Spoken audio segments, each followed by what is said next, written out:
If you are making my really pretty tatted sunflower, like this one, then you probably need to know how to start a coil center. And I do this with a chain. This entire center is done chained, but I actually use kind of a self-closing mock ring technique to start this. So I thought that I would show you how to do that today.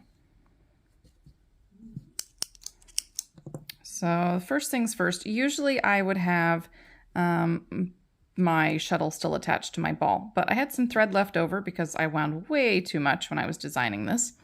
So I'm just going to pretend that my ball of thread is hanging out over here, and we are going to get started. So to get started, I go ahead and set my hand like I would for a regular chain. And then I take a loop from my shuttle and I put it down around my pinky, and then I let it go. So this is how I start, is I just have a loop that I start with, and then I go ahead and I hold that tight and work 1 and 2 stitches. So there, I've worked my 2 stitches. And then I work a very small picot because you want little tiny joining picots. So it could even be smaller than this because we do want, that's my other tail coming through. Well, either way, very small picots. Now you do have to be careful pulling on your tail thread because, of course, you just have a loop hanging out here. So you can actually pull all of your work out if you're not careful. But don't worry, we're going to secure that in just a moment. So go ahead and do 2 stitches, a picot, and 2 stitches, and you can see I just have my loop hanging out down here. And the next thing that I'm going to do is take this loop and I'm going to use an up join and just bring my shuttle through this loop, and I am going to close it all the way down. And now you can see how this loop, I can't hold on to it, how this loop closes. Because here I've got my core thread and my shuttle has been looped through it. And what's going to happen is that as we pull on this, it is going to close all the way down, just like that. And this is how you start those coiled centers. And now what we'll do is, wind this up a little bit. We are going to do, let's see, let's do a tiny picot right here. Tiny little joining picot. That won't hurt anything. 2 stitches and then a picot. And make sure you do 2 stitches. And that's what I do, is I just kind of do 2 stitches and a picot all the way around.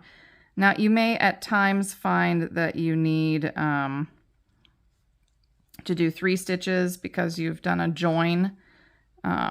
And so it's not going to be quite as smooth as you wanted. And I think I need to do, that's what's going to happen here. So I'll have 2 stitches, and then instead of doing the picot right away, I actually am going to join. So this is my very, very first picot that I made. Here's my very first picot that I made right here. And I'm actually going to join through this picot. So I'm going to join just like this. And I'm going to grab just like that and pull it through. So here it is. And then I will do an up join through here. And you'll need to make sure that you pull this tight and that you make a lock join on pretty much all of your picots. If you forget one, that's okay if you make a regular join a few times, but the lock joins are going to help your coils to stay put, to stay in place like they are here in the center, and they're going to keep them from wiggling and kind of wandering off. Now, I like to go ahead and put my picot right after that lock join if I've had to do 3 stitches in between, which I did because if you'll note, I have 2 stitches and then I have my join stitch and then a picot here. So now I'll do 2 and then curl this around, and hopefully there is, that's still a little bit further away. So I'm gonna go ahead and do 1 picot like this, just like that. And then I will go ahead and join. And that's actually the picot that is just past where I had done that self-closing mock ring style start. So I'll go ahead and just lock it down. So remember to do that lock join.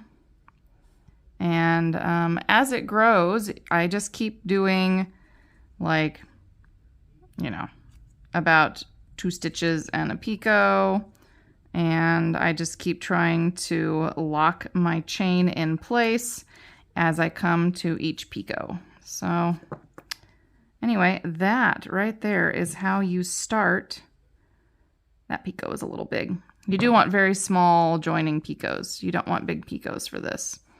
But that is how you start a coiled center for, for my little sunflower. So yeah, I think it's a lot of fun. I do end up putting picots in pretty close to where I do my picots in the previous rounds, just because of the nature of the coil and the stitches. But again, if you find that you have to do, 3 stitches between some and 2 stitches between others, it will all work out in the end. You just have to be a little bit brave. Now, it is really hard to add thread on these coiled centers, just because you are using a lot of chain thread or ball thread, which is why usually I leave these attached to the ball. And you don't really use very much thread off of your shuttle. So a lot of times, even for this size, I'll only wind maybe 2 feet or maybe 1 full yard, and just expect to have some leftover thread on these coiled centers. But they're really fun to make, and you can actually go in and if I'd wanted to, I could have added beads to my shuttle thread, or my ball thread. I pointed at the ball thread, then said shuttle thread.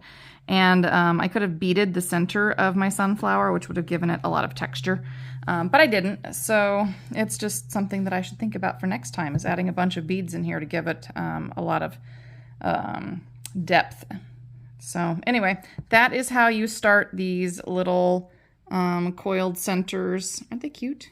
I really like how they come out. And as far as I know, this is my own little tatting invention. I don't know if somebody else did this before me, but I've been doing this for, I don't know, almost 10 years, at least 8 or 9 years. So it's been quite a while. Anyway, but now you know how to do it too, so you can use it in your own tatting. And if you are making my fun little sunflower, then you'll know how to make it.